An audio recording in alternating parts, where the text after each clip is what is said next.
Welcome back to Chanuka Insights with Work Inspired.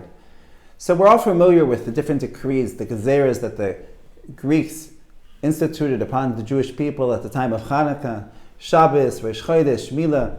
But one of the ones that isn't so well known was a 𝗧𝗟𝗧 that they told a Jew that he had to take out their ox and they had to inscribe on the horns of their ox, right? They don't have a chelek, they don't have a portion, right, in the God of Israel, in 𝗏𝗏𝗧 𝗏𝗏. Now this is funny. I mean, did the Greeks have nothing better to do with their time? Like, why does everyone have to pull out their ox, start inscribing things on their horns? So one understanding for us, tremendously powerful, is to recognize the depth of the connection between Yosef Hatzadik and the story of Chanuka, right, which many speak about. We find that the parashiyos of Yosef always fall out over Chanuka. Yosef, we know, right, from the brachos, is compared to the ox. So what's the connection here? So one thing we can share is that Yosef represented the ability to be able to connect ruchnius, spirituality, and gashmius. Right there we find that the Yosef himself was somebody who was involved in beauty. Yosef is someone that was beautiful. Yosef, we see through the parashiyos, was always involved in work.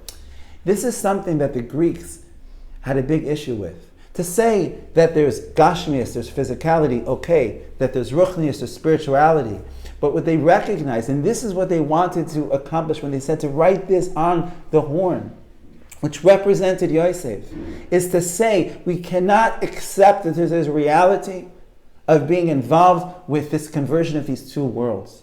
That there should be a Torah, and that this Torah is not just an academic study text. Okay, that's fine. They can translate it to Greek. That's okay.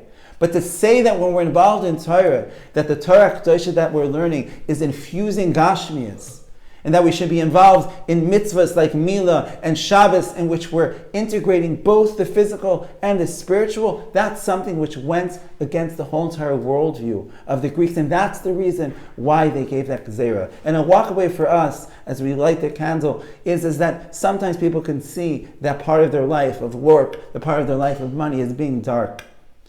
And what we want to do is we want to light a flame. And we want to be able to bring out the ore so that each one of us are able to recognize that when we're involved in those parts of our lives, when it comes to the money, when it comes to the gashmias, it's kulei ruchnias. We have the ability to be able to do it. And when we do that, that is bringing the true ниצחון, the victory over the Greeks.